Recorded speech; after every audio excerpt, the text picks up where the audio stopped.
दोस्तों, आज हम आपको नारद मुनि की कथा सुनने वाले हैं, जिसमें नारद जी के किस श्राप के कारण अलग हो गए थे। भगवान विष्णु और मां लक्ष्मी। तो ध्यान से सुनिए, ये कथा कहते हैं कि मां लक्ष्मी की पूजा करने से पैसों की कमी कभी नहीं खलती है। धर्म ग्रंथों और वेदों पुराणों में देवी लक्ष्मी को धन और समृद्धि की देवी बताया गया।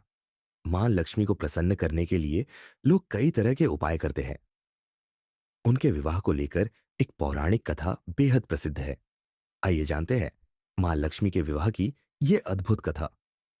पौराणिक कथाओं के अनुसार एक बार जब नारद जी बैकुंठ से लौट रहे थे, तो रास्ते में उन्हें एक बहुत सुंदर और समृद्ध नगर नजर आया, जिसमें बहुत बड़ा राजमहल था। यह नगर श्रीहरि ने अपनी योग माया से निर्मित किया था।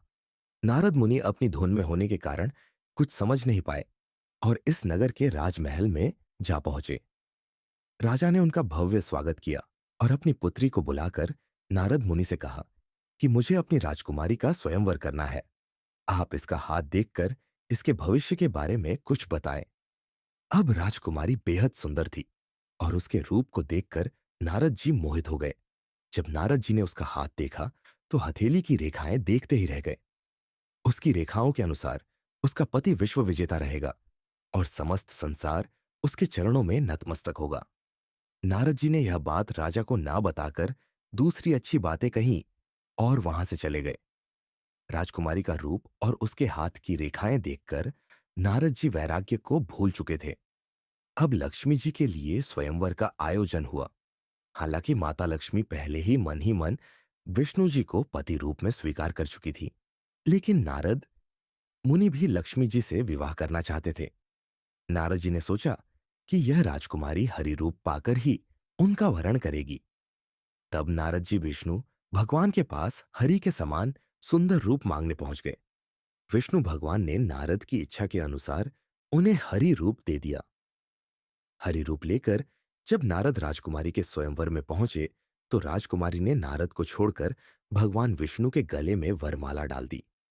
नारद जी वहां से उदास होकर लौट रहे थे, तो रास्ते में एक जलाशय में अपने चेहरे को देखकर नारद हैरान रह गए। दरअसल जब उन्होंने देखा, तो उनका चेहरा बंदर जैसा लग रहा था। हरि का एक अर्थ विष्णु होता है और एक वानर होता है। भगवान विष्णु ने नारद को वानर रूप दे दिया था। नारद जी को भगवान पर बड़ा क्रोध आया। अब नारद गुस्से में सीधा बैकुंठ जा पहुंचे, जहां श्रीहरि विष्णु के साथ उन्होंने राजकुमारी को भी देखा। इस पर उन्होंने श्रीहरि को बहुत भला बुरा कहा और शाप दिया कि आपने बंदर का मुख देकर मेरा उपहास कराया है। मैं आपको शाप देता हूं कि आप पृथ्वी पर जन्म लेंगे और इन्हीं बंदरों की सहायता आपको लेनी होगी। आपने मुझे स्त्री वियोग दिया है, आपको भी स्त्री वियोग सहना होगा। श्री हरि विष्णु भगवान नारद जी की बात सुनकर मुस्कुराते रहे। तभी राजकुमारी लक्ष्मी माता के रूप में समा गई। यह दृश्य देख नारद जी को समझ आया कि वह राजकुमारी कोई और नहीं, स्वयं माता लक्ष्मी थी। ज्ञान होने पर नारद मुनि भगवान से क्षमा मांगने लगे, लेकिन शाप को वापस नहीं ले सकते थे। श्रीहरि ने भी उनकी वाणी का मान रखा और श्रीराम के रूप में अवतार लिया। इसमें उन्हें माता सीता से वियोग भी सहना पद्दधा और वानर रूपी रुद्रावतार हनुमान जी ने संकट के समय उनका साथ भी दिया। देखा दोस्तों, आपने कितनी प्यारी कथा सुनी नारद मुनि की। ऐसे ही और कथा सुनने के लिए हमारे चैनल को सब्सक्राइब कर दीजिए।